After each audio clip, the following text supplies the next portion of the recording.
আসসালামু আলাইকুম রহমতুল্লাহি বারাকাতু। প্রিয় বন্ধুগণ, যে কেউ এই ৩ প্রকার স্বপ্নে দেখবেন, কারো কাছে বলবেন না। এই ৩ প্রকার স্বপ্ন যদি আপনারা দেখে থাকেন, কারো কাছে বলবেন না, নিজের বন্ধুদের কাছেও বলবেন না। কি কি স্বপ্ন? রাসূল সাল্লাল্লাহু আলাইহি সাল্লাম বলেছেন, স্বপ্ন বস্তু সত্য হয়। স্বপ্ন ৩ প্রকার। স্বপন ৩ প্রকার। এক প্রকার স্বপন হচ্ছে মানুষের সারাদিন যেটা ভেবে থাকে, কল্পনা করে, রাত্র হলে কেউ কেউ দেখে থাকেন। আরেকটি স্বপ্ন হচ্ছে শয়তানের ধোঁকায় পড়ে দেখে থাকেন। আরেকটি স্বপ্ন আল্লাহ নিজে দেখিয়ে দেন। এই ৩ প্রকার স্বপ্ন যদি কেউ আপনারা দেখেন, কারো কাছে বলবেন না, বরং কি আপনি কি করতে হবে, করণীয় কি, আমি আপনাদেরকে আজকে বলে দেব।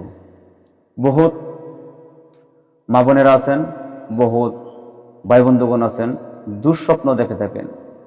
বহুতে দেখে থাকেন সাপে দৌড়ে নিতেছে, বহুতে দেখে থাকেন বিবাহ দেখে থাকেন যে আপনার বিয়া হইতেছে, বা অন্য কেউর বিয়া হইতেছে, বা আপনার বাঘে দৌড়াই নিতেছে, বা আপনি নতুন ঘরে বসে আছেন। এগুলা স্বপ্ন যদি আপনারা দেখেন, কারো কাছে বলবেন না। সাবধান, কারো কাছে বলবেন না। এই স্বপ্নগুলো যদি আপনারা দেখে থাকেন, আপনারা কারো কাছে না বলে আপনারা বালা উলামাদের কাছে যাবেন, তাদের কাছে সুপরামর্শ নেবেন, স্বপ্নের ব্যাখ্যা কি দেয় নিয়ে নেবেন।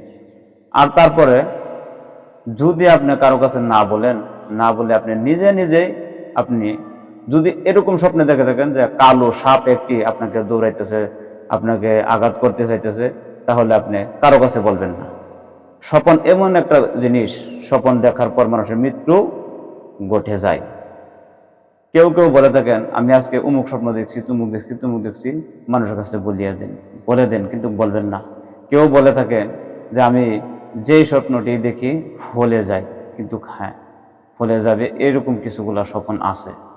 কিন্তু কোনগুলা স্বপ্ন ভালো আর কোনগুলা স্বপ্ন আপনার জন্য বিপরীত বা আপনার ক্ষতিকর হতে পারে, আপনারা নিজেরাই বুঝতে পারবেন। ভয়ানক স্বপ্ন আছে কিছুগুলা, এটি ক্ষতিকর হতে পারে আপনাদের। যদি কালো সাপে দৌড়ে নেয়, বা আপনি নতুন ঘরে বসে আছেন, বা আপনি কারো নিকা বা বিবাহ দেখতেছেন, এগুলা স্বপ্ন যদি আপনারা দেখে থাকেন, কারো কাছে বলবেন না। বরং কি ঘুম থেকে উঠে আপনি বাম দিকে 3বার থুতু ফেলে দিবেন।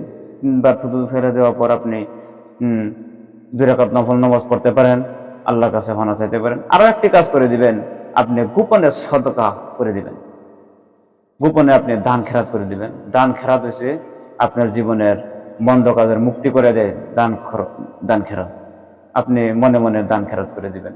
যদি দুঃস্বপ্ন আপনারা দেখে থাকেন, বহুত মা বোনেরা আছেন, বহুত ভাই বন্ধুগণ আছেন, এমন স্বপ্ন দেখেন আপনাদের 3 দিন যাবৎ আপনারা মন এমনিতভাবেই ভেঙে থাকে, মন ভেঙে যায়। ঘুম থেকে ওঠার পর আপনারা মন ভেঙে যায়, সারাদিন আপনাদের মনে কোনো শান্তি থাকে না, অস্থিরতা হয়ে থাকেন। এরকম স্বপ্ন যদি কোনো ভাই বোন মা বোনেরা দেখে থাকেন, তাহলে আপনারা করণীয় কি, আপনারা গোপনে সদকা করে দিবেন, ফকির মিসকিনকে দান করে দিবেন। আর পারলে 2 রাকাত নফল নামাজ পড়বেন। কারো কাছে কিন্তু বলবেন না, বলাটাই ক্ষতিকর। তাহলে আপনারা স্বপ্ন দেখার পরে 2 রাকাত নফল নামাজ পড়বেন, আল্লাহর কাছে ক্ষমা চাইবেন, বাম দিকে থুতু ফেলবেন। আর যদি ভালো স্বপ্ন দেখেন, আপনার শরীর এমনিতেই ভালো লাগে। এরকম কিছুগুলো স্বপ্ন আছে, দেখার পর আপনাদের শরীরে এনার্জি থাকে, সারাদিন মনটা ভালো থাকে, ওইটা ভালো স্বপ্ন। আর দুঃস্বপ্ন যদি দেখে থাকেন, কারো কাছে বলবেন না, নামাজ পড়ে নেবেন, বাম দিকে থুতু ফেলবেন। বহুতের কাছে বলে দেয়, কিন্তু সাবধান, কারো কাছে বলবেন না। আসসালামু আলাইকুম রহমতুল্লাহি ওয়া বারাকাতুহু।